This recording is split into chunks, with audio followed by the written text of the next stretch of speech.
going to take his money. They're going to shutter his businesses. So take, for example, SpaceX. Do you think Trump will actually take over, like Steve Bannon has suggested, to nationalize to SpaceX? nationalize? Well, it's going to be difficult, right? But we do have NASA, right? All of a sudden, SpaceX has become our NASA? I don't think so. But Steve Bannon is calling for the nationalization of SpaceX. This is a problem because this is how they're thinking. Again, this is all political guerrilla warfare. Hey, Michael, you mentioned Steve Bannon, so let's play some of that sound of Steve Bannon talking about Elon Musk, SpaceX, and what he thinks should happen to Elon Musk. The action that President Trump should be taking immediately, I think, when he threatens to take one of the big programs out of SpaceX, President Trump tonight should sign an executive order calling for the Defense Production Act to be called in SpaceX and seize SpaceX tonight before midnight. The U.S. government should seize it. They got to go back to this, as Stuart Stevens talked about, and go through everything about his immigration status. I happen to believe, given the facts that I've been shown, that he's an illegal alien, and illegal aliens got to be deported. I mean, that's some fire coming from Steve Bannon. But the question is, would Donald Trump actually follow Steve Bannon's advice? Well, there is a reason why Steve Bannon is nowhere near the White House. The guy is crazy. But to go ahead and to, enact that antiquated, policy, we have to be at war for that. So where he's calculating that we're at war because there's a fight going on between Elon Musk verbally on his X and on Trump's Truth Social, I'm not really sure that that constitutes the war that Steve Bannon is talking about. Michael, really quickly in the time that we have left, you were on the Weekend Prime and said that you would, I think your words were selfishly accept a pardon from President Trump. In the past, you've called him a racist, a con man, and a cheat. Do you really believe that he would, at the end of the day, someone like that you described would give you a pardon and you would accept it? So let me correct you on this because I don't suspect you actually read the letter. The letter is, while it gives me the benefit of the pardon, it's really for the benefit of 70 million Americans. Myself, I'm not talking about the letter. I'm talking about what you said It's in the letter. It's the op-ed that was drafted by myself and Jesse Jackson. You know what, Renee? Can we play the sound from the Weekend Prime Time from last weekend, please? If Trump were to have a change of heart, would you accept a pardon from him? Selfishly, I would, simply because it would make my life a little easier, going back into real estate, dealing with banks and so on. I owe no money. It was nonviolent. Why should I be a felon for life? That's not the way the system should work. Right, I understood, but if you continue to play it further, I explain that there's 70 million Americans similarly situated to myself. By the way, the president himself as well, with the felony conviction, that after you do your time, so long as you have resolved all of your issues, I have no restitution or anything, that the sentence that was imposed upon me should not be a sentence for life. It's not a life sentence. And that was the point that I was making. And that's what I basically talk about in this pardon application. And I do not believe that the folks that were surrounding Joe Biden actually looked at the document, which took me 5 months to prepare. I have seven letters of support from significant people, 2 members of Congress, an ethics czar. I have the 2 leading constitutional law professors in America and 2 historical Watergate attorneys as well, all pushing for it because, look, and to be fair, my conviction was predicated off of, Trump getting his pecker pulled by a porn star. So do you think there's any chance in hell Donald Trump will pardon you? Well, listen, it would be very helpful to him as well. If he's looking for that Nobel Peace Prize, imagine you're helping 70 million Americans. 70 million Americans would have their lives changed by an executive order put forth by Trump. Michael Cohen, thank you. And when we come back, MAGA meltdown, the no good, very bad week for MAGA, forcing some Republicans to carefully navigate the... I agree that because a person gets a felony, especially if it's a non-threatening felony, that it shouldn't be a life sentence. I agree with that. And I also don't think it's right because of the computer, because of the knowledge being exposed to the public, that once they find out that you did make a boo-boo, regardless of what kind of boo-boo that it may be, well, they'll penalize you uh, on your credit status. They'll penalize you towards not hiring you. They'll penalize you in every aspect that you can think of, which is what? Double jeopardy. You're getting punished again for your boo-boo. And that's not how the system is originally supposed to have been set up. But now, because of the computer and because of the knowledge of the computer, it's almost virtually impossible for a person that gets out here, and it doesn't matter if he or she even so much as You. So do you think gets caught jaywalking. That'll be on your record, and certain people will hold that against you the rest of your life. Just like how that they had already done, basically judged me and condemned me in what I done out in Oklahoma City, Oklahoma, as well as Mount Carmel, Waco, Texas, that I was the monster because I went out there and investigated and found out certain details that was never revealed to the public. That makes me a monster because I expose what that they had done towards a government cover-up? It's still based around the cover-up that began right here in 1988 with the Reagans and the Bushes that Northwest Tennessee, or certain people in Northwest Tennessee, are guilty of towards trying to stifle or destroy or stop biblical Bible prophecy from ever occurring to begin with. And at that point is whenever I start pointing my finger at various preachers and ministers that was in power during that time, as well as politicians, because it was more than just one sector of people that was doing that. They wanted to push me completely out of the limelight to the point that this individual shouldn't be listened to. This individual is touched in the head. This individual is a criminal because he's got criminal tendencies.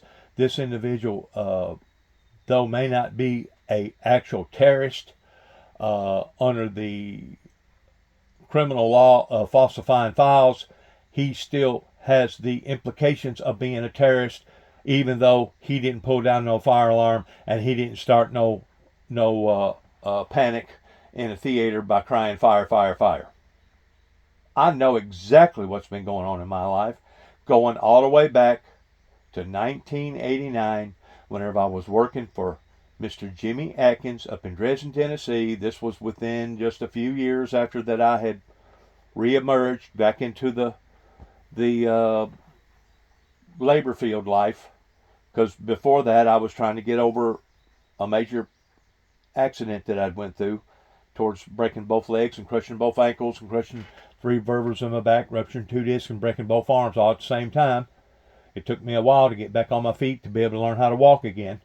And then it took me a while to be able to adjust towards staying on my feet, toward being able to work again. And whenever I did, I changed occupations. I was no longer into commercialized construction. I went to doing auto body work. Well, Jimmy Atkins was one of the first ones that I was working for on public record towards paying taxes and actually doing auto body work in the labor field.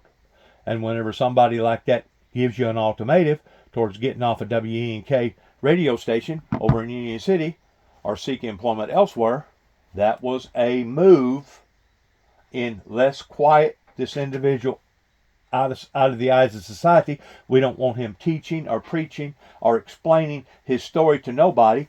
And if we give him a harsh enough penalty, he'll quit this nonsense and he'll shut up and he'll live his life just like any other normal citizen in this area. That was basically the first direct assault up onto the Windmill Ministries missions pertaining to me being the founder thereof. And of course, after that occurred, I realized where I stood with certain individuals, the bigwigs, because it was Mr. Wooten, Chevrolet Garage dealership there in Dresden, Tennessee, that was backing this move towards getting me out of there. And that's whenever I bought or purchased a 4 Horsemen arts and crafts display over in Mason Hall, Tennessee, and put it in the back of my truck and started preaching and teaching that way. If they wasn't going to let me reveal the truth about the interpretations of the Bible correctly by using one platform or using one instrument of transportation, I was dead set towards going to do it in another way, even if it meant having to go through the back door of the churches versus going through the front door. And I continued that for 30 plus years, though I got bashed, though I got demonized, dehumanized, though I had false charges placed upon my life. I had people that was deliberately trying to set up entrapments in my life toward trying to destroy me, which once more, if you go back to the fine tuning of this, what was the main concept or the motive in what was happening here? They was wanting to silence me. They was wanting to get me out of open population. That way I wouldn't have no influence upon to society. And they first started in trying to demonize me by being mentally unstable, psychologically, emotionally, chemically imbalanced. And once they realized that that wasn't going to work, they changed their alternative motives in 2005 and then started to go after me towards falsifying files. Because of what went on in Martin, Tennessee, here in Weakley County, it made an advanced move towards what went on in my life up in Benton, Livingston County, Kentucky, up towards Grand Rivers and Calvert City, and up towards Paducah, Kentucky. This was in 2007 towards once more trying to implement me as me being a terrorist. Not once, but twice within a 10-day period of time. Then 2 years later, while I was still doing my investigating work, whenever I wound up going out to Texas first and then wound up going out to Oklahoma, that's whenever I put the dots together towards a major government cover-up. In the meantime, they was steadily after me. They was steadily trying to make me out to be a monster, even to the degree of planting a bomb in the back of my truck and exploding it and basically destroying my camper shell for no reason. For no reason did they do that in the city of Oklahoma City, Oklahoma. But they sure was after me towards what? Wanting to what? Criminalize me. Wanting to demonize me. Wanting to get me out of the eyes of the general public is what that they was trying to do. And that began basically in 1989. I mean, from 1989 to 2009, that's a big, big difference. And basically, it all follows under the same pattern towards a group of people that wanted to shut me up. Just like whenever I was out in Humphreys County, Tennessee a few years ago, because of what that they had done to me up in that area towards trying to silence me, I started walking around with a big piece of orange fluorescent tape on my mouth, holding a sign, because they didn't want me to verbally say nothing. I said it in another way. I said it pertaining to the statement that I was making by putting a piece of tape on my mouth and saying, "Shut up, we don't want to hear nothing that you have to say." And of course, a few years after that, what happened to Waverly, Tennessee? It basically almost got washed completely down a creek bed that killed, I think, 24, 25 people, and God only knows if the lives that it actually destroyed. Whenever you have a law enforcement professional society that continues to do its citizens this way, you can expect these type of horrors to happen to its people. That basically started at the feet of those that should have been held accountable all along. Let's listen to some more of this, please.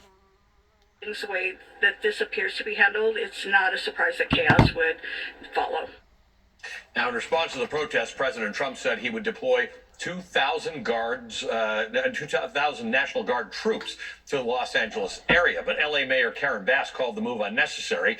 California Governor Gavin Newsom, who nominally holds the power to order deployment of National Guard troops in his state, said that it would create a spectacle and has accused the Trump administration of moving to take over the California National Guard. Trump's appointed border... See, you're always going to have these liberals that's going to be in defense of their own moves. But the thing about it is, whenever it comes to these towns, whenever it comes to these cities, whenever it comes to these states that has basically opened up their arms in welcoming all the illegals, all the illegal immigrants, this is what happens. And of course, if Donald Trump don't try to protect the people, pretending to law and order and maintaining order, he's going to be deemed as somebody that's dereliction of duty. So, really and truly, Donald Trump right now is caught in between a hard place and a rock, damned if he does and damned if he don't. And it's up to we, the people, to decide whether or not his actions are justifiable or not. I guarantee you, I just got to talking to somebody a while ago on the telephone about taking all these illegal prisoners and taking them to some place down in South America, that was actually too good. According to this individual that I was talking to, I'm not going to mention his name, but that was actually too good. That these people actually deserve a worse crime, a worse punishment for their crimes than this. Let's listen to some more of this, please. Border czar Tom Homan warned that both officials, meaning Gavin Newsom and Mayor Bass, could face arrest if they impede federal authorities' work. Meanwhile, Vice President J.D. Vance blamed foreign nationals with no legal right to be in the country for attacks. These sanctuary cities is what has caused this. Whenever you're a sanctuary city or a sanctuary county or a sanctuary state, you're basically putting your nose up against the laws of our land in coming over here being an illegal immigrant, and you're basically aiding and abetting. Is exactly what these mayors, is exactly what these governors, is exactly what these other people are doing whenever they're allowing for this to go on, and they're interfering with ICE, whenever they're interfering with the raids. Now it's affecting people in a big, big way, and of course, who's going to be the people that's going to object to this at first? It's going to be those that it is affecting the worst, which is the people out in California and New York. But my fear is it could actually reach down into places like Memphis, St. Louis, Atlanta, your smaller cities, and the next thing you know, go urban, which would be even that much worse. So, to me, what Donald Trump is doing with the National Guard, he's spot on the money.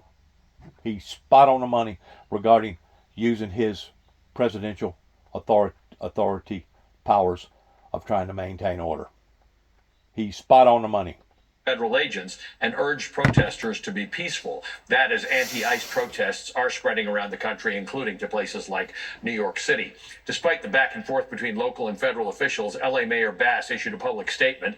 Everyone has the right to peacefully protest, but let me be clear, violence and destruction are unacceptable, and those responsible will be held accountable, end quote. Joining me now, Faiza Patel, Senior Director for Liberty and National Security at the Brennan Center for Justice, as well as Jacob Soboroff, who's a political and national correspondent for NBC News based in Los Angeles. He's the author of the book Separated, Inside an American Tragedy. Jacob, let me start with you with the latest information you have and the fact that you spoke with the border czar, Tom Homan, about this last night. I did, Ali. Tensions are extraordinarily high here in Los Angeles, where, as you know, this is a so-called majority-minority city and a majority-minority state. There are more undocumented people who live in Los Angeles County than any other county in the United States, maybe as many as 1 million, 10% approximately of the total population. So fear is running very high here, especially because there are so many mixed status families. And these raids don't appear to be only targeting, and in fact, Tom Homan confirmed that to me last night, just violent criminals, as they had initially said they would do at the outset of this administration. You mentioned that Tom Homan didn't rule out arresting both Karen Bass, the mayor of Los Angeles, and Gavin Newsom, the governor of California, for interfering with ICE operations. I asked him about that last night. Here's what he told me. Take a look. There have been threats, previously that if you stand in the way of your enforcement operations, you could be subject potentially to arrest. Are you saying that about Mayor Bass and Governor Newsom? Are they at risk of being arrested? I'll say it about anybody. You cross that line. It's a felony to knowingly harbor and conceal an illegal alien. It's a felony to impede law enforcement from doing their job. Do you think that the mayor of LA is doing that? If she crossed that line, we'll ask DOJ to prosecute. Do I think she's crossed the line? I don't think she's crossed the line yet. But I'm telling you, the warning we're sending is we're not going to tolerate people attacking our officers. You violate the law, you're going to be prosecuted. They've said for the last 4 years, no one's above the law. Pointing the finger.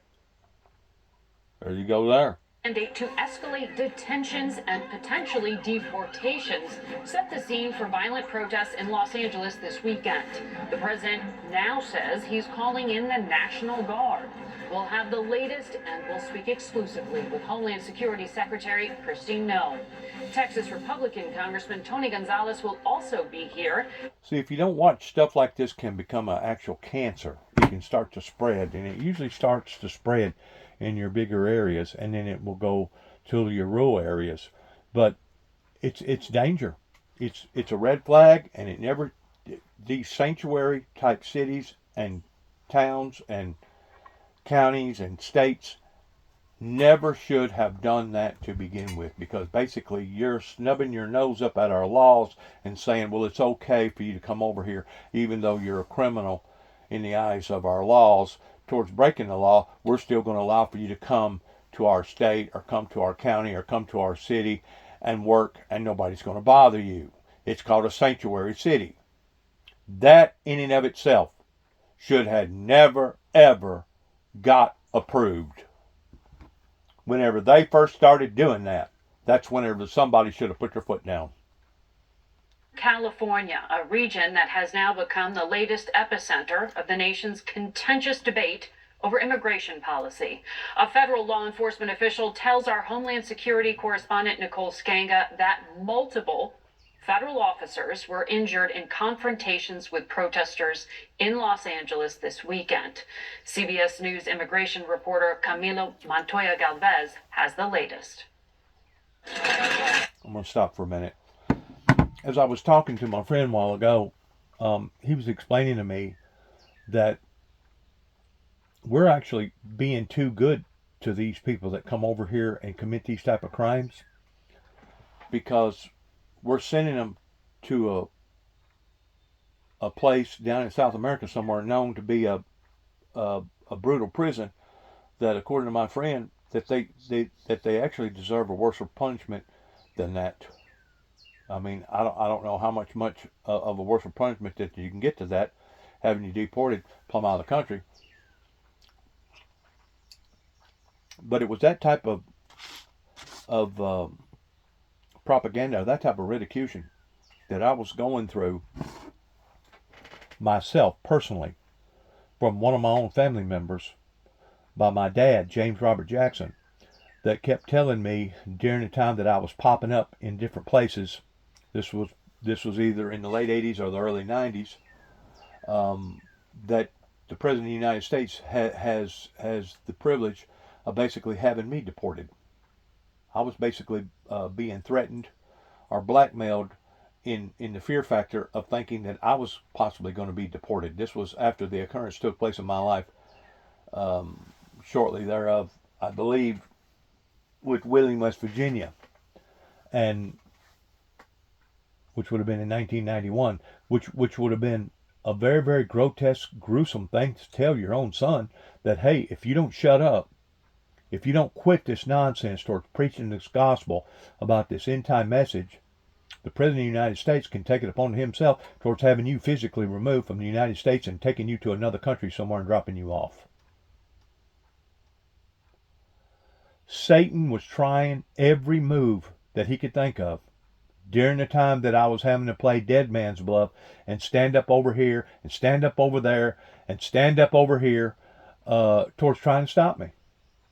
Of course, trying to eliminate my purpose or eliminate the anointing or the calling upon my life towards me fulfilling my purpose, that God had saved my life as many times as he saved my life, towards me doing what I needed to do for the kingdom of God. And to think that even to this day, you still have people in this area that was a part of that resistance movement that still hadn't come out and said that they're guilty because of this. And even if they didn't do nothing at all, the fact of them knowing about the Windmill Ministries missions and not supporting the Windmill Ministries missions, knowing that the Windmill Ministries missions supported love, grace, mercy, peace,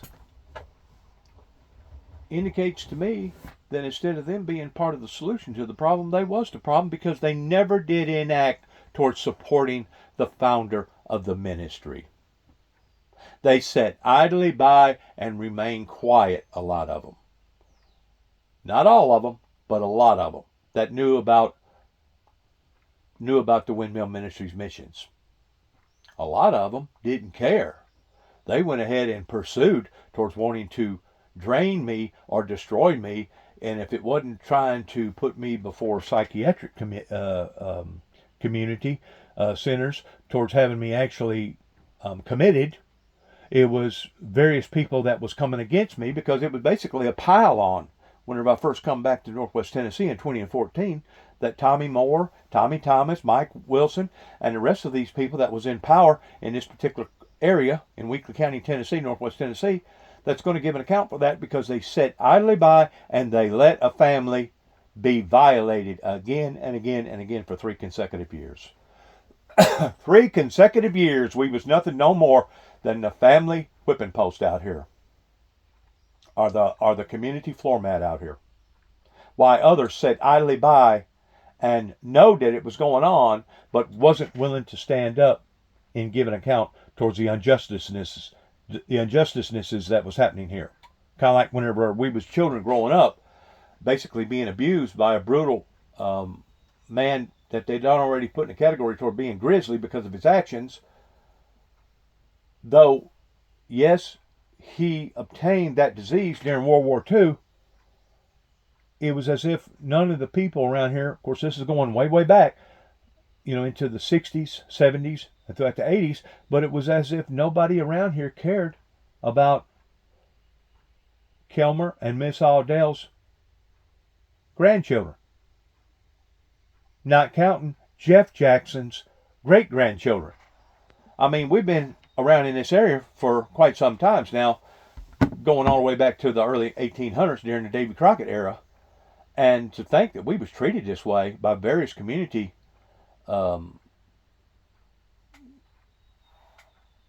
civilized society in the 60s, 70s, and 80s speaks volumes about what type of people that it was, that they wasn't even willing to pick up the phone and call the proper authorities towards what was going on out here because they was afraid that they would find out about it and somebody would treat them the way that we was being treated. So what did they do? They swept it under the rug, out of sight, out of mind. They didn't have no right in intervening in how a man was raising his family here in the Davy Crockett, Northwest Tennessee area.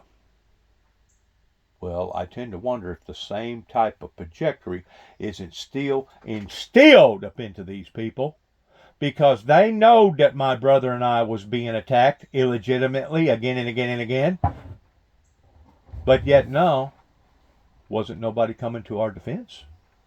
We couldn't even get the proper authorities to be in our defense that leaded or helped to lead into a young man's death by the name of David Jeffrey Jackson that died illegitimately because of the pressures that had been put upon to him by the public because of the lack of judgment coming from the judges and the proper authorities in this area pertaining to dereliction of duty. So I can identify real quick towards where Donald J. Trump is. He's caught in between a hard place and a rock, and anytime you're caught in between a hard place and a rock, especially somebody sitting in his position, now you have to do an equation towards, well, which is going to be the lesser of the two evils? Because either way I go, I'm going to be demonized for it, I'm going to be humiliated for it, I'm going to be criticized for it. Either way I go, I'm going to be in trouble about it.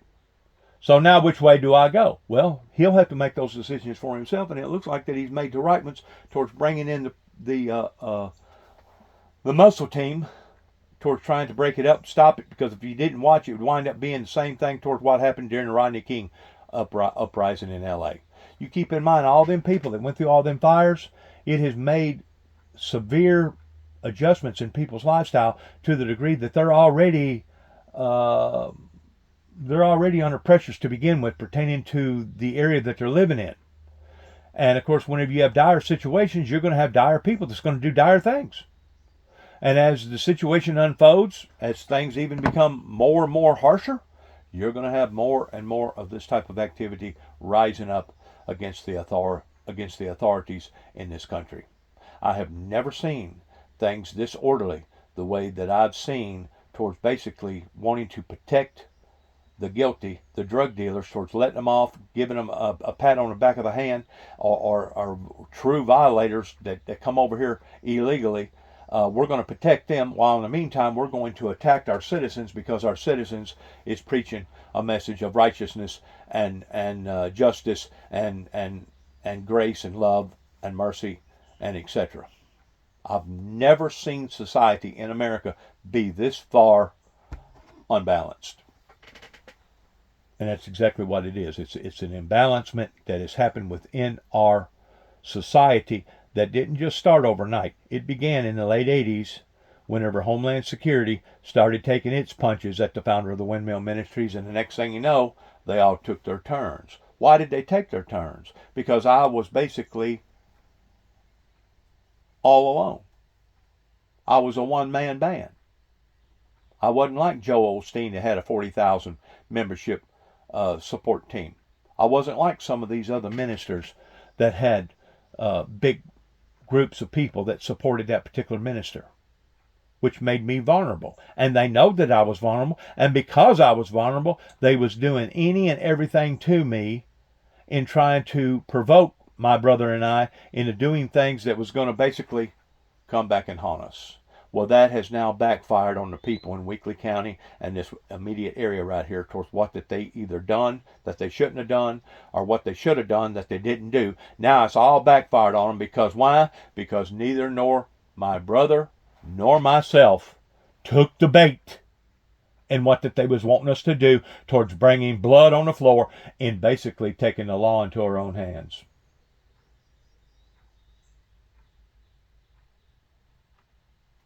The devil's people, Satan and Satan's people, have failed. And because of it, I praise the Lord God in heaven pertaining to the Lord Jesus Christ of Nazareth. In the meantime, I still got to look at these situations that's going on, especially here in America. But these situations ain't just happening in America, my friends. They're happening all over the planet, in different continents. And you would think that by now, as many times as I put out this information to the public, you would think by now that somebody would have already caught on to the things that I'm talking about. It is in fact true that whenever you take COVID, that basically shut down the world temporarily, some more than others in different countries, some more than others that was affected by COVID, and then all of a sudden you top that off by OPEC doing what they've done to Saudis towards raising up the oil production, raising up the oil prices and lowering the production in the oil to be able to bring up the prices. This is what you get. This was the formula that the devil and the devil's people over in Saudi Arabia created for the whole world. For the whole world. And until people are willing to see this and understand this, and identify that people such as Al Gore and myself that keeps telling you that if you continue to keep draining the precious oil resources out of the ground that it talks about in the Bible, see thou hurt not the oil. If you continue to keep doing this, there's going to be consequences, and that's exactly what we're seeing. And if we're not seeing it in one way towards the ecosystems going crazy right now pertaining to the massive temperatures rising in our oceans, the ring of fire, more earthquakes, more volcanoes erupting, more underground volcanoes erupting. Even Yellowstone is acting freaky for the past few years. Outside the West Coast is another area that's formigating pertaining to possibly a volcano, underwater volcano that could actually instill into a massive earthquake out on the West Coast. If you can't understand these things that we're doing to our planet, in addition, that's just doing to the planet itself. In addition to the atmosphere of the planet, towards all the carbon dioxide gases that's going up into the atmosphere, that's basically turning our atmosphere into a magnifying glass. Because at one time, we used to have a thing called the ozone layer. Well, now since the ozone layer is being broken down the way that it is, we're basically killing ourselves. But it's not just the ozone layer being broken down that is causing the planet to heat up the way that it is, because if it was, we wouldn't be able to go outside without getting second and third degree burns. Now, I can continue to make these videos and tell people what I'm telling you, and people can continue to keep ignoring me if they want to. That's fine. You have that right. You can ignore me.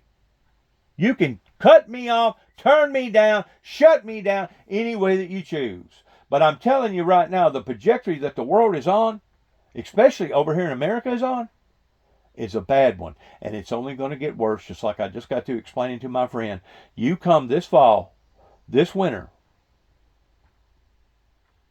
because every time a catastrophe hits, in an area. Don't matter if it's fire, don't matter if it's a flood, don't matter if it's a hurricane, don't matter if it's a tornado. Every time that hit, it's diminishing the resources.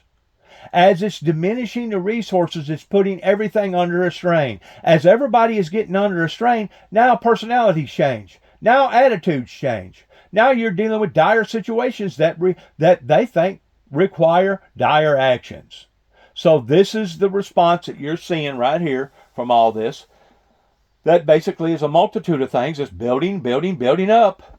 And if we didn't have a president that was willing to put his foot down, my God, just exactly how far out in the left field would this country become? I know that it was heading towards the area that if you even so much as put a lascivity scene of Christmas out into your yard before Donald Trump run for president, that you was subject of not only getting ridiculed but possibly being fined by whatever judge was in that county or whatever authoritarian was in that area. You was prone to having to take your three wise men and baby Jesus and Mary and Joseph out of your yard, and if not, you was subject to getting fined, heavily fines. This was all happening, my friends, during Obama's era. Just like during Obama's era was whenever our Supreme Court legalized homosexual, lesbian marriages. And that just didn't affect people in America, but that affected people all over the world pertaining to the rainbow movement, the LGBTQ movement, that once more started with Obama's presidency. So what we're seeing is the effects of various presidential presidencies that has builded, and now it has gotten this far, even that much further out of hand. And I'm just afraid that if we don't watch, it will even get worse. Because like I said a while ago, whenever people's finances, whenever your inflation is driving people to the point of desperateness, people become desperate. Whenever they become desperate, they do desperate things. Your emotions start kicking in. The next thing you know, you start saying things that ordinarily you would never say. You start doing things that you never would have thought in a million years that you would have done. But now, because of the surrounding circumstances in your life, you go ahead and do them anyway. One bad action demands another bad action. Forever action is a reaction, and the trajectory that we're on right now is not a good one. Regardless whether we're looking at it from a global scale, pertaining to the wars brewing over in Ukraine and possibly over in the Middle East and other areas, or the trajectory that we're on pertaining to a national level. These are not good. This is all bad. And if you can't see that and understand that, then obviously I'm talking to the wrong person or the wrong group of people to begin with. Let's watch this, please. Chaos erupted in the Los Angeles area over the weekend, following increased activity across the country by ICE, the agency charged with carrying out President Trump's sweeping immigration crackdown. Videos captured a standoff between activists and heavily armed federal agents, and people throwing projectiles at law enforcement vehicles. Late Saturday night, the president called up 2,000 National Guard troops to support ICE, saying the clashes constitute a form of rebellion against the authority of the U.S. government. California National Guard troops arrived this morning, gathering at a downtown federal building where immigrant detainees are processed. The move bypassed the authority of California's Governor Gavin Newsom, who denounced it as an inflammatory action. The large-scale immigration arrests in Southern California are part of a broader expansion of ICE operations. And it may be, to the extent, but once more, if the governor in that state would have done what he was supposed to have done towards maintaining order, the president wouldn't have had to have intervened. Once more, one action requires another reaction. Whenever you have these towns, these cities, these states, in sanctuary places that's protecting these illegals, you can expect the ones that's being affected at first, the most, towards kicking up and protesting and basically rejecting this type of activity. And that's what we're seeing. My scary thought is, okay, will this trickle down to St. Louis? Will this trickle down to places like Memphis or Atlanta or even Jackson, Tennessee, or even Paducah, Kentucky, or places in Louisville, Kentucky, or in other parts of the world? Who knows? It's like a cancer. It's like a cancer, and it's trying to destroy not just democracy itself, but it's trying to destroy our liberty and our freedoms. Because I'm going to be quite honest with you, I don't want to see fighters flying over my house. I don't want to see tanks going up and down my road. I don't want to see National Guard and possibly even military police, national military police out here maintaining law and order. I don't want to see that. Do you? Do you want to see that?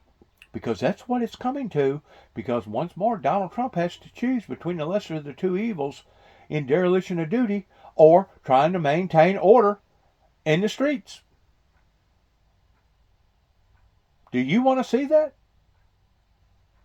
Because if you do, continue to do what you've been doing, which is ignoring an individual that's trying to prevent all this stuff from happening, and putting your hands under your hips and taking your head and sticking it in the sand like an ostrich somewhere, and it is coming near a neighborhood near you.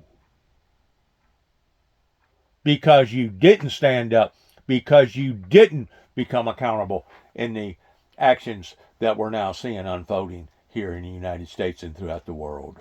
Following pressure from the White House for the agency to increase its arrest rate to 3,000 a day. Internal data obtained by CBS News shows that over the past week, ICE averaged roughly 1,500 daily arrests, a 127% increase from President Trump's first. They're doing their job. ICE is doing their job, and I had so much respect for them whenever I was living in Phoenix, Arizona, especially the last time that I was in Phoenix, Arizona, working for TWRA, Truck World Incorporated or something like that, towards making these big tankers and helping this individual doing what I was doing down there, which was on the south side of Phoenix, where all the junk yards and all the salvage yards are. And I would see these people load up and head down to the border, sometimes in caravans, 6, 8, 12, 15 black SUVs every morning. They was heading down to the border trying to protect the people. I had a great deal of respect for them then, just like I have a great deal of respect for them today. Why? Because they're doing their jobs.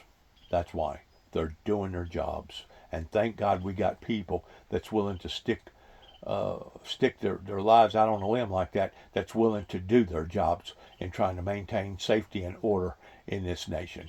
His first 100 days in office.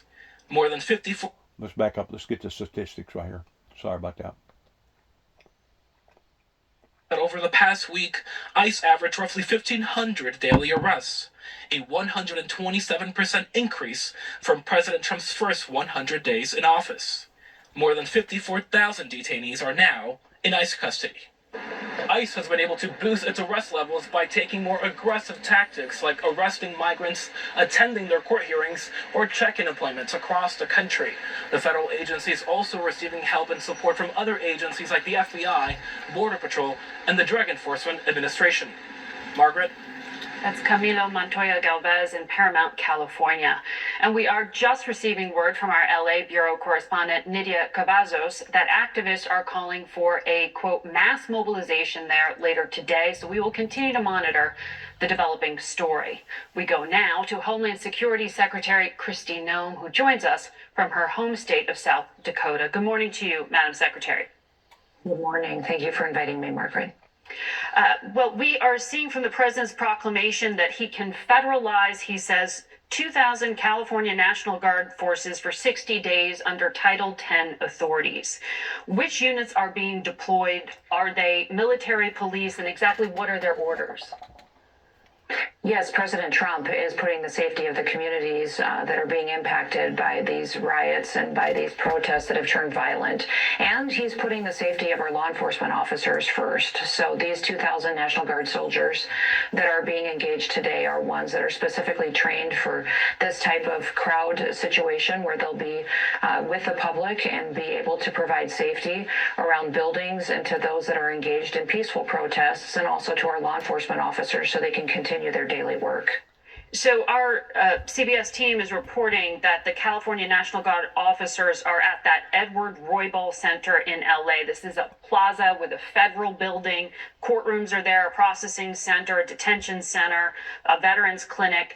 Are the soldiers going to remain around the federal building? Or are you planning to have them go throughout the city of Los Angeles? I won't speak specifically to all the locations where the National Guard soldiers will be deployed to, or where they will be conducting different operations as far as security concerns. They're there at the direction of the president in order to keep peace and allow people to be able to protest, but also to keep law and order.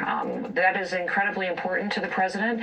He recognizes he was elected to make sure that every single person in this country was treated exactly the same, and that we would enforce the laws.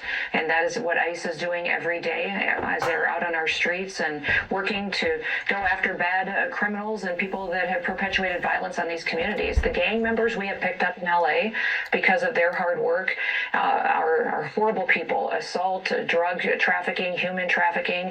They are now off of those streets and they are safer because these ICE operations are ongoing. Unfortunately, we've seen some violent protests happen, and that's why these National Guard soldiers are being utilized to help with some security in some areas. Well, California's governor doesn't want the federalized system here. He says he's got it under control. There's no shortage of law enforcement. Gavin Newsom said he's called in California Highway Patrol. He says the Trump administration is seeking a spectacle here. He's saying to protesters, don't get violent, don't engage. Well, if he was doing his job, then people wouldn't have gotten hurt the last couple of days. We wouldn't have officers with a shattered wrist from bricks being thrown through their vehicles being burned, flags being burned in the street, and Molotov cocktails being thrown. Governor Newsom has proven that he makes bad decisions. The president knows that he makes bad decisions, and that's why the president chose the safety of this community over waiting for Governor Newsom to get some sanity. And that's one of the reasons why these National Guard soldiers are being federalized, so they can use their special skill set to keep peace. We're not going to let a repeat of 2020 happen. And if you remember, it all happened in Tim Walz's state in Minneapolis, which neighboring state, and a governor at the time. And Governor Tim Walz made very bad decisions and then tried to get the as governors to send our National Guard in to bail him out when he let his city burn for days on end. Well, he called in the National Guard 2 days after the protest, but that was a point of contention, I know, in hindsight. President Trump...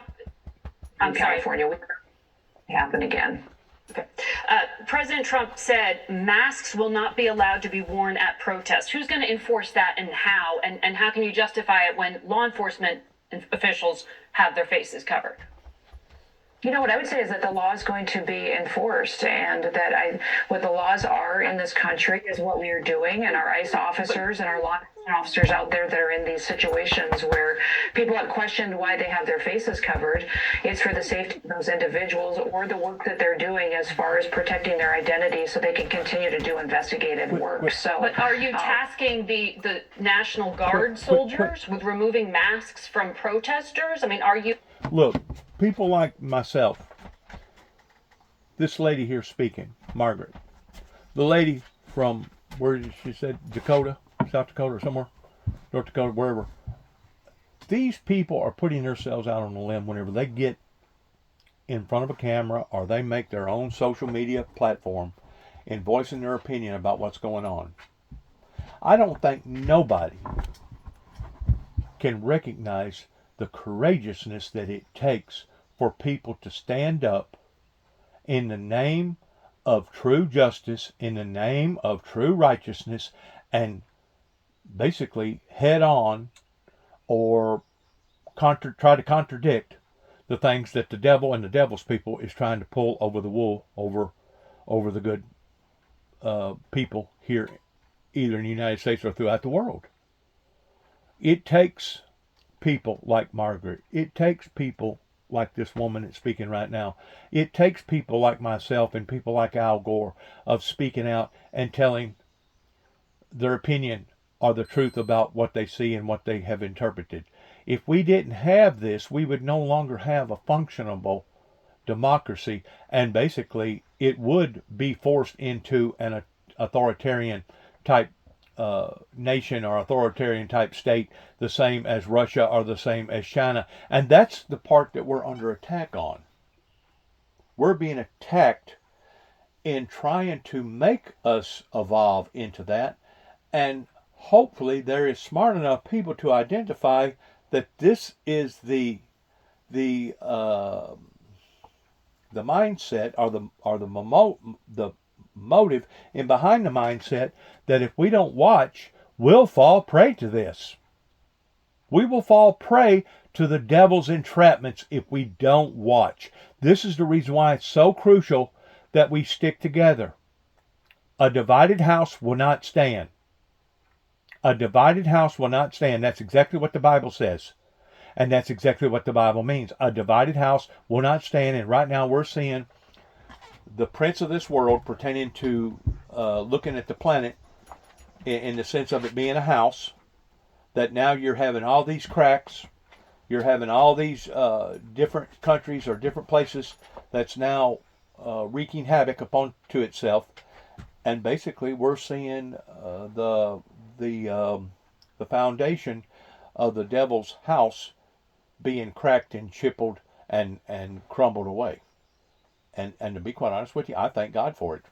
I thank God that finally good, honest Christian people have stood up and said, you know what, enough is enough, and we need to stop this before it sure enough gets out of hand. And once more, people like Donald J. Trump that stands in behind Christianity, though he's not a preacher, he's a politician, he used to be a businessman, still is a businessman, but he's caught in between a hard place and a rock in the degree that now he has to choose the lesser of the two evils. And which would you rather see Donald J. Trump do? Would you rather see him put his foot down and go after these sanctuary places that has created this for themselves? Or would you rather see him be a lame federal president that could care less about the citizens and basically would be accused of dereliction of duty? I'd rather him see him go after these people and to protect the American people than I would for him to be basically a lame president that didn't care nothing about the citizenship of his own country. My friends, this is very serious. And the more seriousness that it becomes, the more crucial that it becomes, people will act out, they'll respond. And I just pray to God that it will not reach down into the rural areas where we live out here in the middle of Timbuktu. But if it does, we have no one to blame other than the baby boomers and those that was in charge for the past 30 plus years that has sat idly by and kicking the can down the road and thinking out of sight, out of mind, that we'll let some other generation or some other culture or some other people deal with this, and now it is upon us. The storm is here because of the lack of activity or the wrong type of professionalism that was engaged during these 30 plus years. Now it's upon us. And now we're seeing the consequences of it. Period. Period. No ifs, ands, no question marks, no maybes, no could be's. This is it. This is where we stand. So my advice would be, you better stand on the right side of history. You better stand on the right side of righteousness. You better stand on the right side of the power of God, because if you don't, you liable to wind up like some of these other people going down the tubes because of aiding and abetting, or because of you not doing your jobs to begin with towards protecting your own citizens. Sanctuary cities, sanctuary towns, sanctuary states should have never have come into the existences of our great nation, period. Are you trying to use them in that way? National Guard soldiers are there to provide security for operations and to make sure that we have peaceful protests. So that's what their work is. And I won't get more specific on that just because we never do when it comes to law enforcement operations. We're doing the same standard procedures we always do and have for years in this country with our National Guard and with our, law enforcement folks that are on the ground working with these communities. So the defense secretary also tweeted last night that he put active duty Marines at Camp Pendleton on high alert. We know, since you mentioned 2020, that President Trump during those Black Lives Matter protests at the time had wanted to use active duty U.S. troops on the streets of a major city. The 82nd Airborne at the time was called up. They were not sent into the streets. What exactly do you set as Homeland Security Secretary as your benchmark for when you would counsel the President of the United States to send active duty troops in to police a domestic disturbance? Well, my hope is always that we work with local leaders that would do their jobs. And that is what has failed in LA, is that the mayor has refused to recognize the dangerous situation that she's perpetuating, as well as the governor. When we ask for backup in a situation, LAPD has waited hours to respond, and they've waited until we have an officer in a dangerous situation until they come in and help us bring peace. Oftentimes in these cities, you have good leaders that help give backup to other law enforcement officers, but you have politicians who won't give that kind of resource when it's needed. Unfortunately, waiting several hours for LAPD to show up, or telling them us that they're not going to back us up until they have an officer in a dangerous situation is something that just isn't workable when you have violent protests going on. So the U.S. work better with us, but that's one of the reasons that you've seen the National Guard come in and help us with those security operations. Well, the U.S. Attorney in L.A. Told CBS that LAPD did help. LAPD does That's not. what is to me, Margaret, is hours later. They waited until we had officers in dangerous situations, then they responded. Now, if that was my city and I was the mayor, I would be sent law enforcement in there to back up other law enforcement officers. That's what America is about, is that we have rules and we have laws. If you don't like the laws, go to Congress and change them. Someone should go to Congress, say, change the laws. If we don't like what's happening in this country, do that instead of throwing rocks and throwing Molotov cocktails, and instead of attacking law enforcement officers. We're just not going to anymore. This president cares deeply about family members that want to live in their communities and be safe. Back to the question, though, of active duty troops, different from the National Guard. What is your personal counsel here to the president? Because it's you, the Attorney General, and the Secretary of Defense. We're going to have a lot of responsibility here in implementing some of this call to do this. Well, let me be clear about something. ICE and Homeland Security are running these operations right now, and the advice and counsel of the Attorney General, the Department of Defense, are extremely important to the President of the United States, and we never discuss our personal conversations and advice to the President of the United States. He makes the decisions. He is the president that sits in that seat, and we are all very proud to work for him. So I'm grateful for the leadership of Pete Hegseth and Pam Bondi, and I get the work with them, and as does their job today. We're thankful to have the partnership and the leadership of President Trump. Well, some Republican senators, like Senator Lankford, have said active duty Marines are not going to be put into local law enforcement. So there are Republican lawmakers questioning this.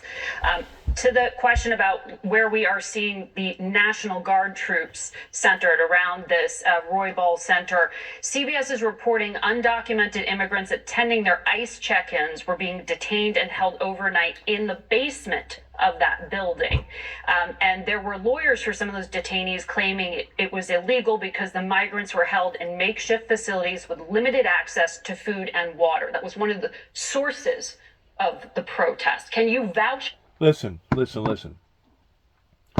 We got over 500,000 children right now that are literally starving to death pertaining to famine over in the Middle East on the Gaza Strip over in Israel. Not counting all the other sufferings that's going on in that area. We're talking about children that are physically dying right in front of our eyes, and cannot get humanitarian help there. And we want to complain about what our law enforcement is trying to do here. My friends, it's time that the American people awakened to the devil's snares and what's happening to our great nation. And if we don't, I'm just afraid that it could actually become 1,000 times even worse than what we're already seeing coming near a neighborhood near you. For these facilities, and do you understand what some of these protesters are concerned about?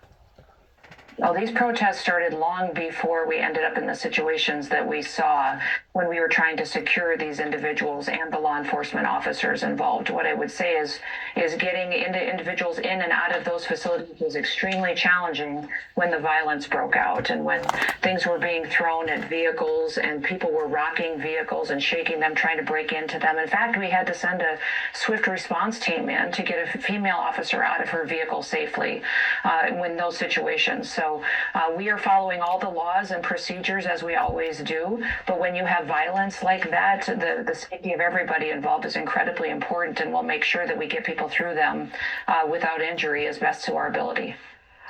Secretary, now we're going to have to leave that there. Thank you for your time this morning, and we apologize to our viewers about any audio drops you may have heard there. I heard a few myself. Face the Nation will be back in 1 minute. Stay with us.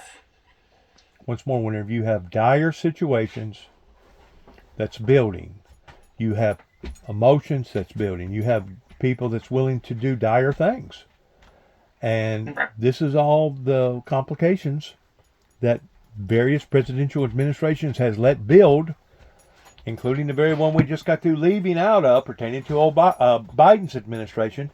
This is the consequences of the complications that you see arise out of these past presidencies that allowed for this to get in this type of shape to begin with. And that's exactly what we're witnessing right now, which is sad. It's very sad that the church communities didn't stand up in stopping this from becoming this big of a problem. I'm really let down for the past 30 plus years by all the preachers, teachers, all the instructors, all the clergymen, the politicians. I'm really let down by all this because it has created an atmosphere of destruction. Absolute, literal, mere destruction. Tony Gonzalez, good morning and good to have you here. Yeah, thank you for having me. You're always focused on immigration because of your district, but when you're watching what happens out there in LA and using federal authorities as they are being used here, are you comfortable with what the president is doing? Yeah, first, happy birthday to my mama who's back in San Antonio. To your question, yes, I am comfortable with it. It's tragic to see what's happening in LA. I spent 20 years in the military. I fought in 2 wars. I fought to give people the freedom to protest whatever the hell they want to. But what we're seeing in LA are not advocates. We're seeing anarchists. And the president of the United States should absolutely put down the mob as soon as possible. But this is just the tip of the iceberg. Are you comfortable with active duty Marines being put on high alert for possible deployment to quell a civil disturbance? If need be, but you always want to escalate. Against the will of the government. You always want to escalate to de-escalate, but it first starts where you have to have local law enforcement get engaged. But if local law enforcement is removed, and then you don't have the state law enforcement, then who is going to take care of the people? I want to see safety. I want to see safety and security in all places, to include LA. But once again, this is the tip of the iceberg. We're talking about 100,000 people that have been deployed, or that have been deported. The numbers are about to go way up. Well, we have reached out to the state. We have reached out to the mayor. The LAPD, as I was reading there, the top federal prosecutor in that city said LAPD did respond. The sheriff and Paramount said they aren't there to do federal law enforcement, but they did respond when federal authorities were in peril and asked for help. But bringing it to your district, you have a major city, you have San Antonio. You also have rural areas. Is the administration targeting blue cities with blue governors they don't like, or are you seeing similar actions in Texas? I think what they're targeting is they're trying to deport people as fast as they possibly can. What's going to happen is it's going to be across the country. And once again, this is the tip of the iceberg. Joe Biden took a hatchet. Joe Biden took a hatchet to an already broken immigration system. Right now, there's over 400,000 asylum seekers that under the last administration had their cases closed without adjudication. They weren't given a yes, they weren't given a no, they just had their cases closed. So one could argue that these 400,000 people are in this country illegally and should be deported immediately. One could also argue that these 400,000 people did not get proper, an opportunity to state their case, and they didn't have that ability. What I'm worried about is this thing's going to escalate. It's not going to be just LA. It'll be cities all over the country as we continue to deport people. You said back in November the administration would fail if it began going after non-violent migrants. You said if the message is we're here to deport your abuelita, this is not going to work well. You heard our reporting. People are getting arrested going to court appearances, trying to abide by the law. We have these cases of, for example, a 19-year-old high schooler on his way to volleyball team practice in Massachusetts, arrested because his student visa had expired. An Afghan soldier in Houston who used to guard American soldiers at bases with 8 kids to his name, arrested even though he entered this country with legal status.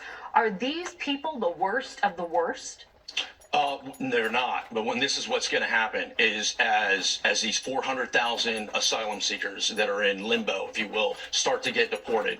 Maria, who's 23 years old, that was from Honduras, that was told to come to the United States for a better life and has gotten married and has had children. As she gets ripped from that life and gets sent back to Honduras, it's going to be very painful for us. What I'd like for us to do is focus on the convicted criminal illegal aliens. Last year, I asked the administration. Is that happening? Because right now, it looks like they're trying to run up the numbers, frankly. Last year, I asked the administration what that number was. It was 662,000. Last month, I asked, as of July of last year, I asked Secretary Noem under oath. I asked her, has that number increased or has that number decreased? She responded that the number of convicted criminal illegal aliens has increased. So that means we have over 600,000. We should absolutely focus on that population, the worst of the worst, and make sure that those are the areas that get removed. Otherwise, it's going to take us down this route of constant civil conflict. The vice president used what's happening as an opportunity to say that this massive bill the president wants Congress to pass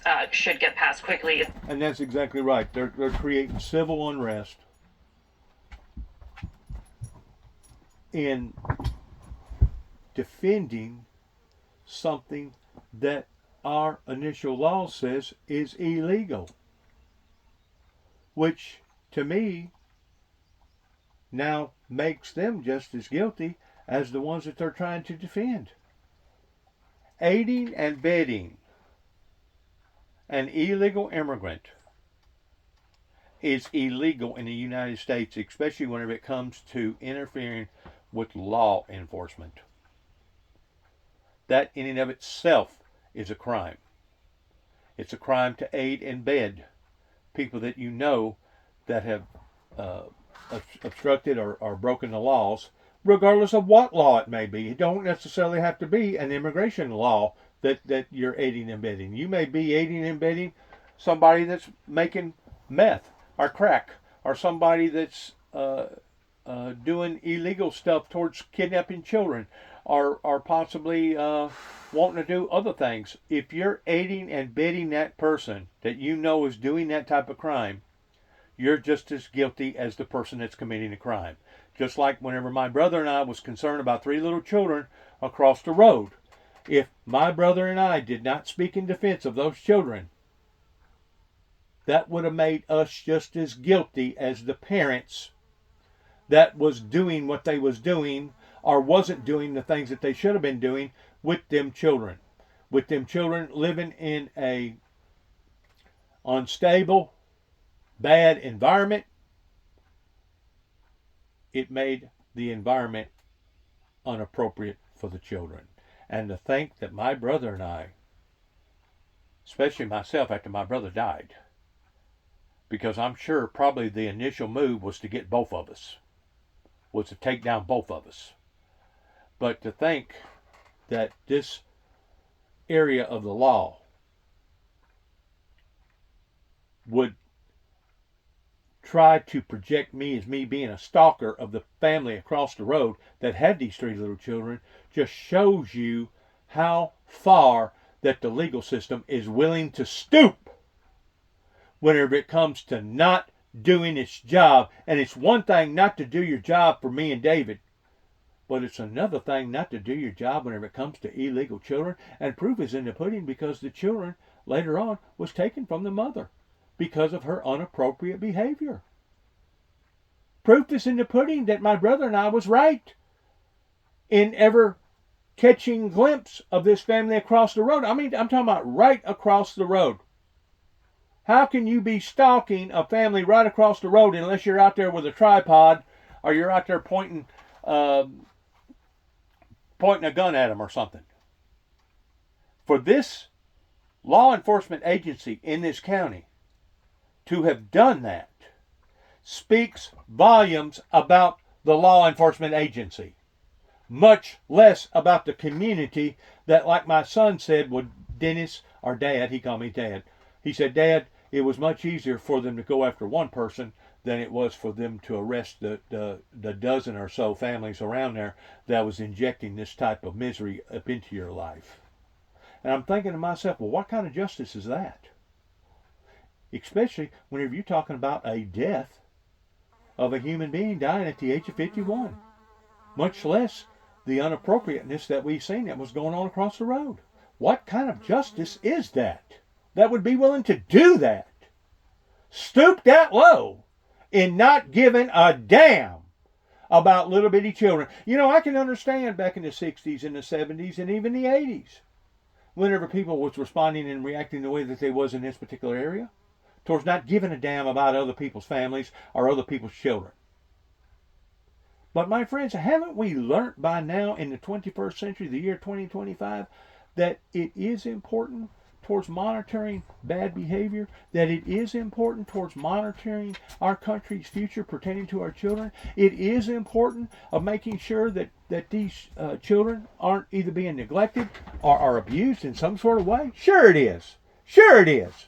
And to think that this law enforcement agency up here in Weakley County wasn't willing to support us, but they was more motivated in let's put a felony on Jibby. Let's put a felony on Jibby. Let's put a felony on Jibby. It speaks volumes about the sorriness of this freaking area that's willing to do their own this way.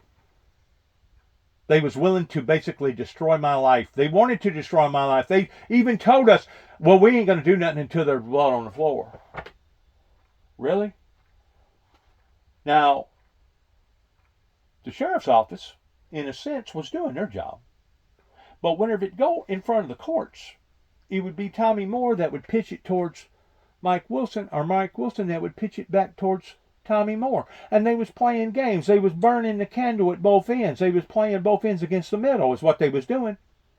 Because, why? Because Johnson had already said, I'm not going to help you, Juby.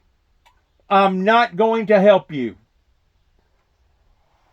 But even let down my brother that didn't have any type of criminal record. None. Now you tell me what's going on pertaining to dereliction of duty. Pretty obvious. Proof's in the pudding.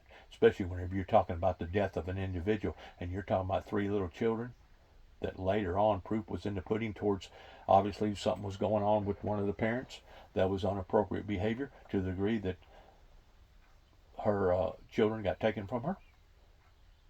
You tell me who was right and who was wrong.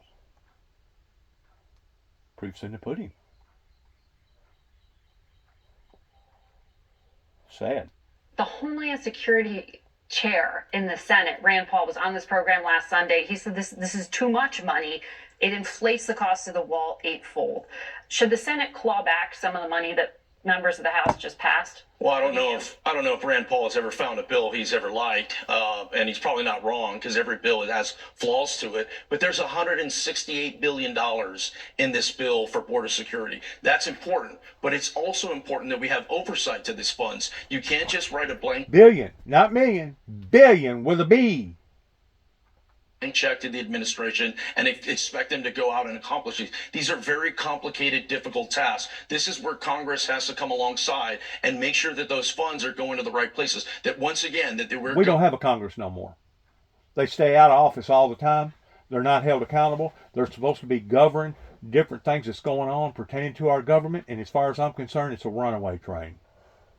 It's a runaway train. And one of the things that Elon Musk did make mention of, that as far as he was concerned, the whole shit and cabana needed to be dismantled. Every freaking person that's got any type of authority pertaining to the ones that's been voted in power need to do a clean sweep, is what Elon Musk made suggestions of. I mean, you can take it for what it's worth. I mean, I don't know if the things that Bannon was talking about was on the money or not, pertaining to Elon being possibly illegal over here, that had never filed the proper paperwork, and him not being properly registered in America towards being an American citizen. I don't know if any of that stuff is true or not. I tend to doubt it, because somebody with that type of money, with that type of influence, could basically have that paperwork written up within the next 24 hours, that if it wasn't presentable in being looking legal, it would be.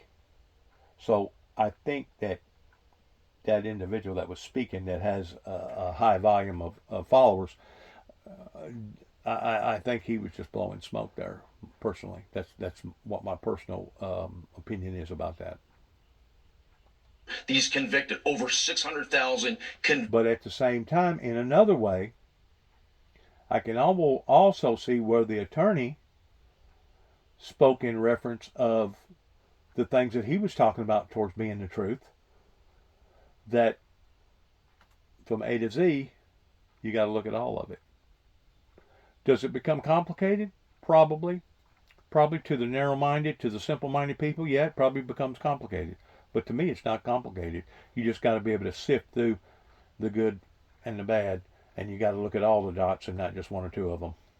Convicted criminal illegal aliens that everyone agrees that you take those people out of your community, everyone gets safe. That's the area we should focus on. So you voted for this bill, sure, the last version of it that the Senate is now tweaking. You're also a fan of Elon Musk. You were on this program, I think it was back in March, and you said he's like the Prime Minister of the United States. Sorry, December, I think. Musk said about this bill, this massive, outrageous, pork-filled congressional spending bill is a disgusting abomination. You know it was wrong. Are you going to reconsider your vote after the Senate finishes its review? Well, one, Elon has done more for humanity and is going to continue to do more. That's why I'm a fan of his. Two is he speaks without a filter. He's not wrong. That bill had a lot of issues to it, but I don't get it. As a member, I get to say yes or no. I get to make it as best as possible. We got to see what the Senate does. What I'm really concerned is are they going to touch Medicaid? Right? The president has said don't touch Medicaid. We've come out very early on, a lot of members on the House, to make sure you don't gut programs that work. And how do you give money to the resources where you need it, like border security? I'm going to weigh in on something here. I think it was Eisenhower, one of the presidents during World War II, whenever the crucialness of everything that was going on during that time was so crucial. Of course, you didn't have near the communications as people have today pertaining to satellite and all these different radio stations and TV stations and etc. But they basically had one outlet that they put trust in, which was the president. And I couldn't tell you the amount of families that would look forward every afternoon or every week in listening to the report coming down from the President of the United States of telling what was and what was not happening overseas. Whenever we lose that trueness pertaining to having confidence in our leaders or the media that's reporting from our leadership, then you have an ingredients for chaos. You have an ingredients towards people no longer trusting any and everything that's going on around them. You basically have an ingredients of destruction. And until we, the people, are willing to look through all of this, looking through the cloud of dust or the smoke, that's been nothing more than basically a distraction, until we're willing to look at this in a more deeply mannered way, we're gonna basically be the blind leading the blind and not knowing which direction to go and who to trust and who not to trust. But as of right now, the trajectory is don't trust nobody. Don't trust nothing. You know, it used to be, my dad used to always tell us boys, don't trust nothing you hear and only half of what you see. Well, it's become so complex now with people being able to generate their own movies with AI. Now you don't know whether or not what you're looking at just happened, or whether or not it happened 5 years ago, or 5 months ago, or whether or not it was artificially animated towards it looking like it was real, or whether or not it wasn't real. I have never seen so much confusion in my entire life. And let's go back to our Northern Star. What does the Bible say about confusion? Who is the author of confusion? According to the Bible, Satan is. Satan and Satan's followers are getting right into this, and they're eating it up hook, line, and sinker, because they know that what they're doing, they're creating an atmosphere of danger in the sense of creating all this anxiety called trust. Whenever you no longer have trust, now you're leaning towards uprisings. Now you're leaning towards basically society in the trajectory of self-destruction. And my friends, I hate to see that here in the 21st century.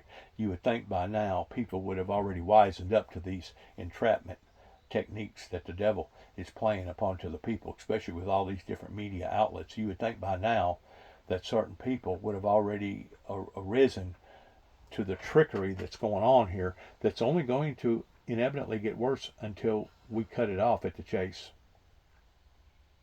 Until we see a major mighty movement coming from the good people, the good, strong, sound people. And I use the analogy towards Christianity, towards through Christ, but you don't even have to be a Christian. Just a good, sound, decent person. Until we see this movement happen in America, we're only going to be taking 1 step forward and 2 steps back in going backwards when it comes to a civilized society versus becoming more civilized. And that's sickening to think about.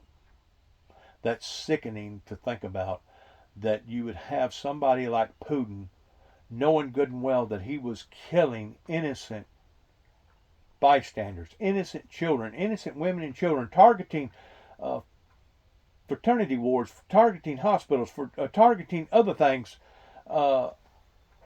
basically like a madman, like a monster. And like I explained to my telephone call a while ago, you know, if we had a vicious animal on the loose, either a bear, a tiger, or whatever, and it was killing and creating this type of havoc, America would immediately gain forces and we'd put it down. We'd put that wild beast down. We'd kill it. We'd euthanize it. Use whatever word you want to use. But yet, no, we sit idly by and watch somebody just as lethal, if not more lethal than a bear or a tiger doing the things that he's doing to innocent people, and we want to sit idly by and not do nothing about it or not speak up against it? What the hell has happened to the backbone of the American people is what I want to know. What the hell? If this was happening in your community, in your town, or in your city, would you not want to be standing up against it? Sure you would. But because it's not happening to you, it's out of sight, out of mind. Oh, well, let them deal with it. Kick the can down the road and let the next generation deal with it. Well, that's what's got us in this trouble to begin with. And hopefully,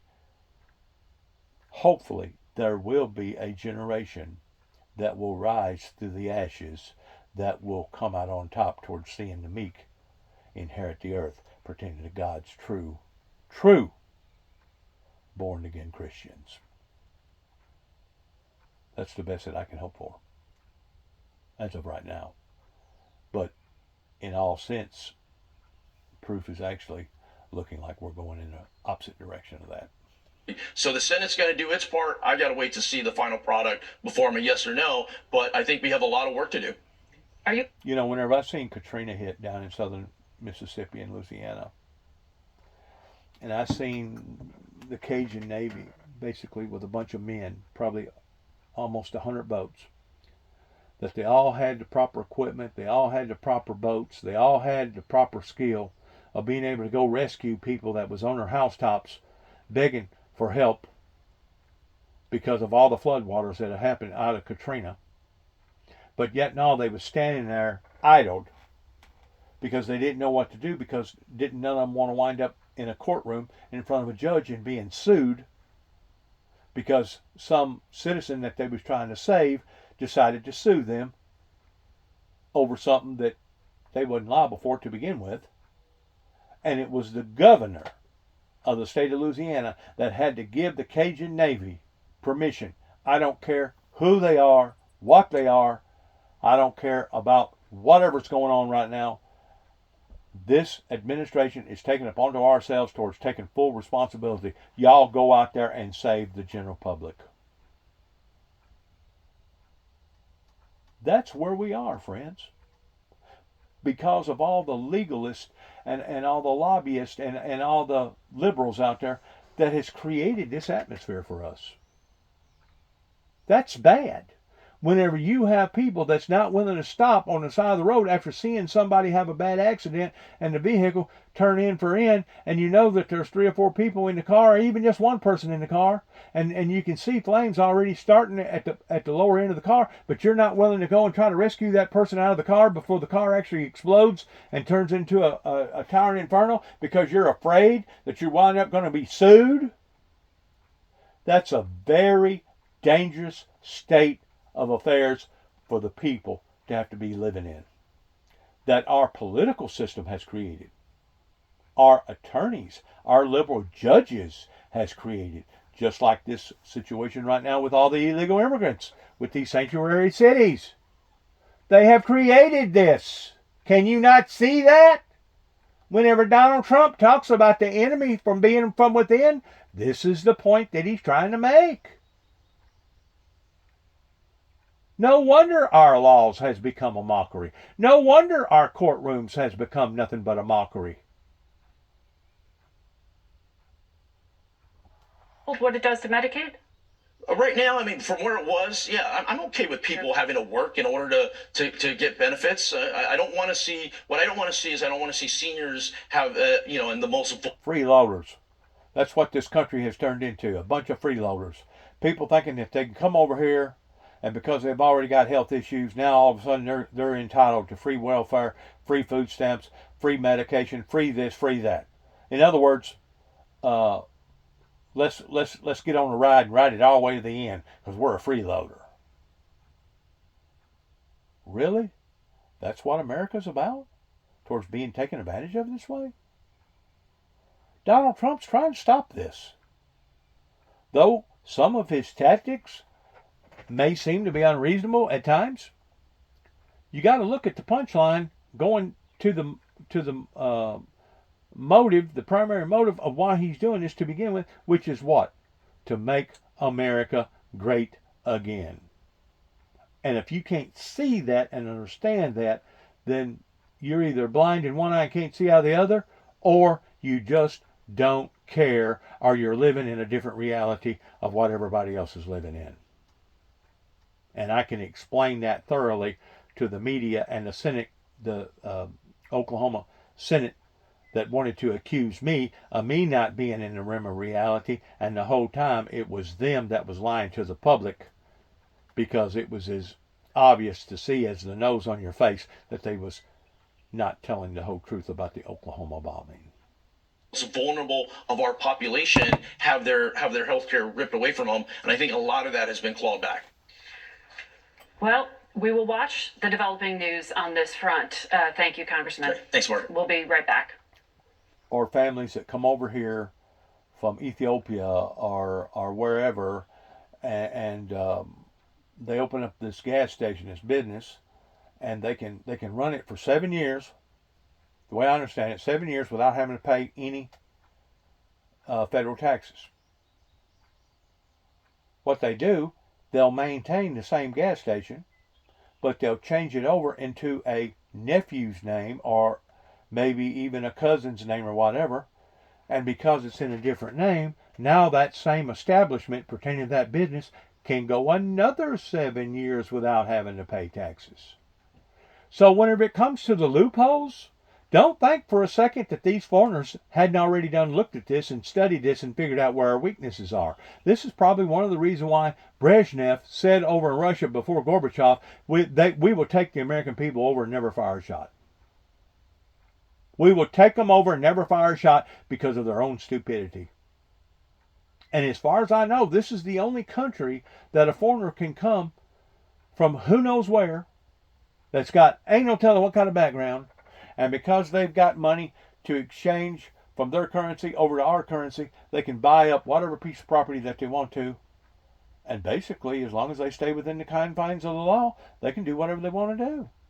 You can't do that in none other country. We're the only ones that is stupid enough to let down our guard to allow for that to happen. That's a loophole. That's a loophole that they have figured out, that they've turned it into a stronghold. And now they're using it for their advantage. And the whole time, these people that's coming over here, instead of them coming over here to better our way of life, to better our foundation, to better our established government, they're actually coming over here to destroy it. It's like a cancer. It's like a cancer. Which is an indication that the Bible is true whenever it says that Satan is out to kill, steal, and destroy, and he is the author of confusion. That's what we're seeing right now. That's what we've been seeing for the past, basically ever since COVID hit, for the past 7 years. I've never seen things so complex as what they are today. For the past 7, 8 years since COVID has hit, I have never seen so much chaotic confusion to the degree that now you're getting all these mixed signals, and you're wondering how come our youth is committing suicide, or people ain't being taken care of that's supposed to be getting taken care of. You wonder how come people are becoming so distracted, or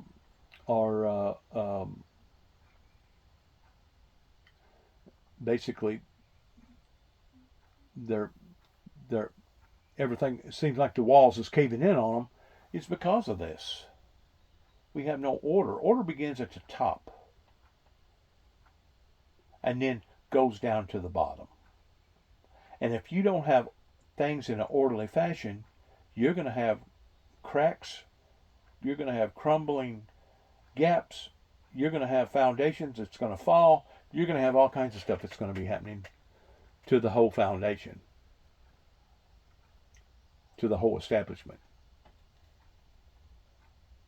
People's becoming frustrated. People's losing faith.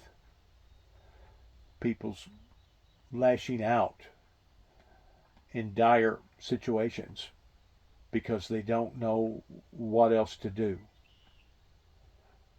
I'm going to tell you what to do. Go back. Go back to the foot of the cross and have God inspire you and teach you what you are to do and how you are to do it. because it's only going to be through God, through the Holy Spirit, that's going to teach us in deciphering these problems and being able to work out these issues that obviously has plagued, infested our great nation.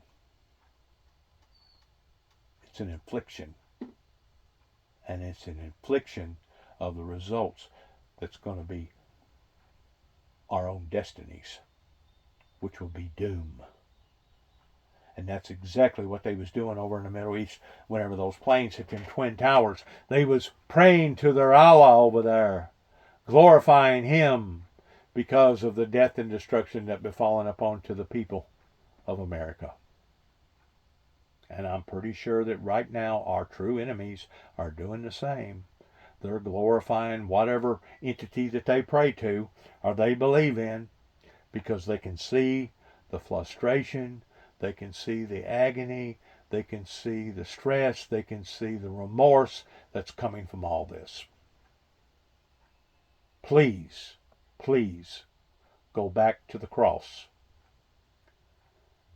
Make sure that you have a relationship with the Lord Jesus Christ, not based around religion, but based around a relationship. Please, before it's too late. Or across the country, of course, as a congressman said, you want to get dangerous criminals out of our midst, out of our communities. But when you look at where the American people are, they want to make sure you follow the law and that there's due process, and you don't want to inflame things by threatening to bring in the Marines or deporting people based on a mistake. If that's what it takes, girl, if that's what it takes to get things back in line again, we're no longer dealing with normal situations. That's what I'm saying about these lobbyists. They refuse to understand the truth of where we are right now. They in themselves are basically climate deniers or reality deniers. They're in another world. If that's what it takes to get things back in line, it never should have gotten this far out of line to begin with. But it did. But it did. And now it's up to people like us to straighten it back out and keep it straightened out. And if we're not willing to do that, my friends, one day, when we're standing in front of that big wide table, that big round table called the Great White Throne Judgment, and your children and your grandchildren and your great-grandchildren is coming up and pulling your coattail, wondering how come you didn't do the proper and right things, you keep in mind you're going to have to give an account to those youngsters. But more importantly, you're going to have to give an account to the Father of how come you didn't speak out? How come you didn't stand up? How come you didn't use what little bit of authority that you had towards speaking in the name of righteousness and in the name of fairness and in the name of justice? How come? Well, I thought that I'd let somebody else do it. That's what they're getting paid to do. Well, it's pretty obvious they didn't do what they were supposed to have done to people that you paid. You've been hoodwinked. Get out of the mar. Get out of the swamp. And clean yourself from the filth of the swamp. The only way to drain the swamp is through the people. Because there's so much corruption from within, it's pretty obvious that this thing has been taken over. And didn't start yesterday, didn't start the day before yesterday, but started in the year 1988. That I can validatedly prove right here in Northwest Tennessee when 9 tapes went to Ronald Reagan during the Reagan's administration. A mistake. Senator, we're going to take a quick break and continue this conversation. You have such a key role.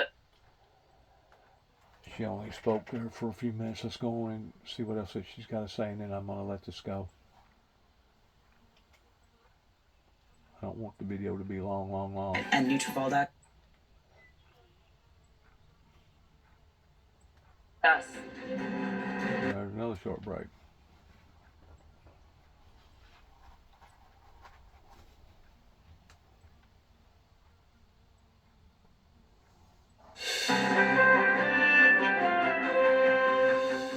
back to Face the Nation. We return now to our conversation with Senator Klobuchar. Senator, it seems that the president's use of the National Guard as he's federalizing them is somewhat novel. It's the first time since 1965 a president has activated a state's National Guard without a request from the governor. That's according to the Brennan Center for Justice. What concerns do you have about going in this direction? It's about 60 days that have been authorized in the proclamation he signed last night. My concern, of course, is that this inflames the situation and that he is hell-bent on inflaming. It inflames the situation. See what I'm saying? These people are freaking out of their freaking minds. They're out of their minds. What if this was going on in your neighborhood? What if this was happening to your part of the world? Would you not be expecting for the president to intervene? It's people like this right here that the people need to basically turn from and get away from, because these people obviously are diseased. They're mentally incapable of running a government, any type of position like that. And it's these type of people right here, these lobbyists and all these different liberal people that has put this great nation in peril.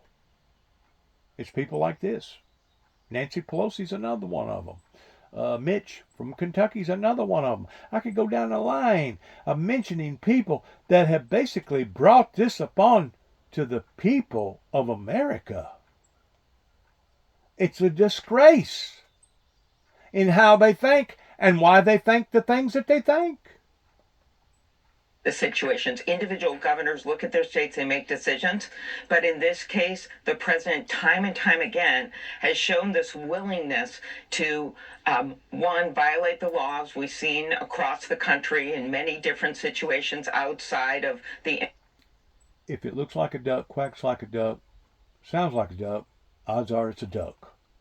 The governor of the state of California has already done proven his inadequacies toward being able to run things adequate pertaining to the will of the decency of the civilized society. We have seen that again and again and again throughout his leadership. Why the people don't vote him out is based around the analogy that how can you vote somebody off the island if they themselves own the island? That's where we are, folks. Whenever you have such of a stagnation of hypocrisy that has been created. I mean, you keep in mind, these same people was mocking God just a few hours before all the LA fires broke out.